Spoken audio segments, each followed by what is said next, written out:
Sachin and you're watching my channel A Sailor. So today's video is Merchant Navy Stories episode 2. आप सब लोगों ने Merchant Navy Stories episode 1 को बहुत ज़्यादा प्यार दिया है. So I'm damn sure कि आप इस वाले एपिसोड को भी बहुत ज़्यादा प्यार देंगे. So this stories belong from World War II. जब जापानी सबमरीन और जर्मन राइडर्स ने मिलके अराउंड 30 मर्चेंट शिप्स को ऑस्ट्रेलियन वाटर में सैंक किया था. So उनमें से एक ship, the name of that ship is iron night. So I will tell you the entire story of that ship in this video. Before that, just a little disclaimer. इस video का intention किसी भी तरह का hate फैलाने से नहीं है किसी भी कंट्री के बीच में. ये कंटेंट एक रियल इंसिडेंट पे बना हुआ है. इसमें कोई भी एक सिंगल लाइन इंटरव्यू नहीं है. So I request to all of you कि ये वीडियो देखने के बाद आपको किसी तरह का हेट नहीं फैलाना है. इस वीडियो को जस्ट एज ए स्टोरी लेना है आपको. So without any delay let's start the video.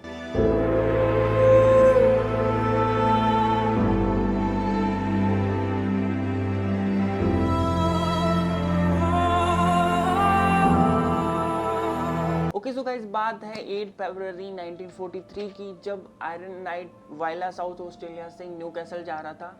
इस टाइम आयरन नाइट की कमांड में कैप्टन डी रोज थे. ये जहाज एज ए कार्गो अपने साथ आयरन और कैरी कर रहा था. इस वेसल में total number of crew around 50 थे, जिनमें से आधे से ज्यादा लोग न्यूकैसल से बिलोंग करते थे. आयरन नाइट ऑस्ट्रेलिया के 41 शिप्स में से एक था.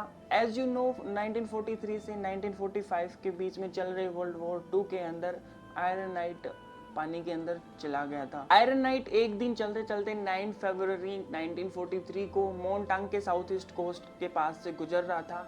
उसके साथ दो और जहाज साथ साथ में चल रहे थे, जिनका नाम HMAS मिल्दुरा और HMAS टाउनविले था. नाइट में अराउंड 2:30 AM जापानी सबमरीन जिसका नाम I-21 था, उसने एक टॉर्पेडो फायर लॉन्च किया. अगर आप टॉर्पेडो नहीं जानते क्या होता है, ये एक जस्ट मिसाइल होती है. आप द गाजी अटैक मूवी देख सकते हैं, उसमें आप टॉर्पेडो के बारे में सब कुछ जान जाएंगे. सो I-21 ने एक टॉर्पेडो लॉन्च किया. सो I-21 के जो टारगेट थे वो दो वेसल थे, HMAS मिल्दुरा एंड HMAS टाउनविले.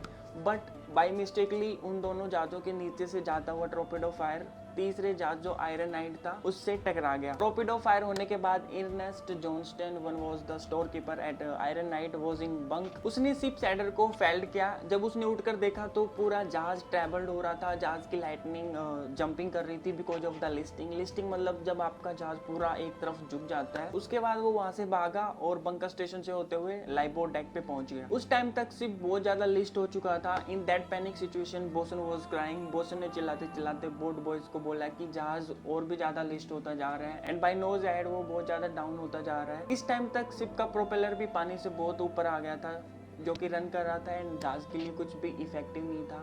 इसके बाद जहाज ने एक और दूसरा लर्च के लिया जो कि अराउंड 10 फीट का था. देन उसके बाद जहाज रुक गया. The cook, able body seaman and Johnston was on the boat deck. उस टाइम तक जहाज पूरा 45 डिग्री तक लिस्ट हो चुका था. Can you gas how it's can be 45 degree? जब आपके जहाज के जो ब्रीज विंग्स होते हैं वो एक वाटर लेवल तक आ जाएं, दैट मच. उसके बाद जॉनस्टन ने बाकी सब क्रू को बोला कि अब हमको यहाँ से जाना होगा और उसने ये बात बोल के पानी में जंप कर दिया. जंप करते टाइम उसने लास्ट टाइम अपने एक बेस्ट फ्रेंड एंडी जॉनसन को देखा था. उसके बाद वो कभी उससे नहीं मिल पाया. उसके बाद थर्ड इंजीनियर ने इंजन को स्टॉप किया और फुल अस्टर्न में रख दिया था. बट इस टाइम तक आयरन नाइट को बचाने के लिए कोई भी होप नहीं थी. बहुत ज़्यादा देर हो चुकी थी. Bridge team continuously rocket parachute से डिस्ट्रेस सिग्नल्स भेजे जा रही थी. बाकी सब लोग लाइफ बोट को प्रिपेयर करने में लगे हुए थे. But in that much listing वो अनेबल थे बिकॉज लाइफ बोट सिक्योर्ड थी. सिचुएशन बहुत ज़्यादा खराब हो चुकी थी. आयरन नाइट के बहुत सारे क्रू मेंबर की डेथ भी हो चुकी थी. आफ्टर जॉनस्टन जंप उसने मिस्टर अल्बोरी के साथ 13 और लोगों को एक लाइफ राफ्ट में पाया. तो वहाँ पे उसकी एक होप जग गई थी सर्वाइव होने की.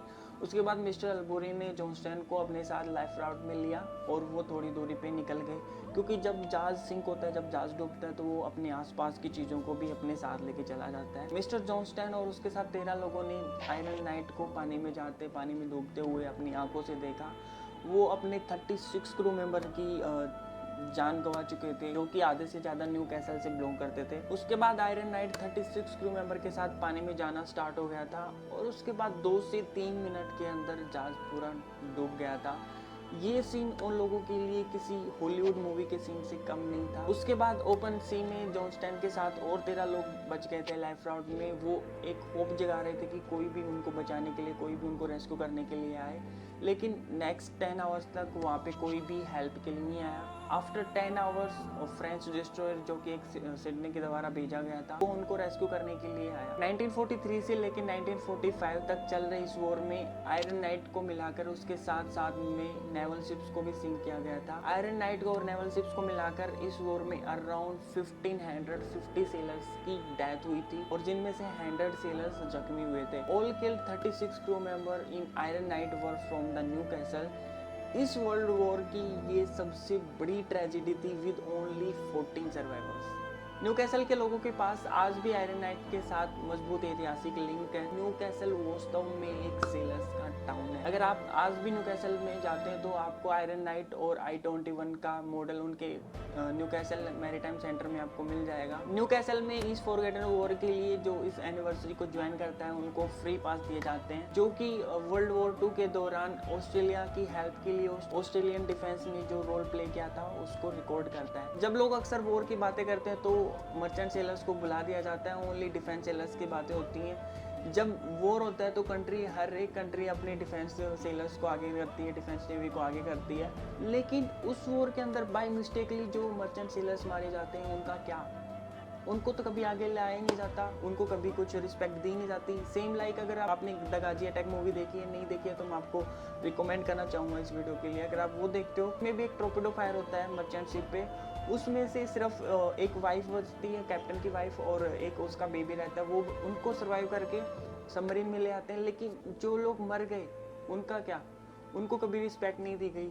यहाँ तक कि कंपनी पीछे तक हट जाती है। अगर कोई छोटा सा एक सिंगल इंसिडेंट जहाज पे हो जाता है तो कंपनी तक पीछे हट जाती है, तो बाकी लोग तो पीछे हट नहीं है।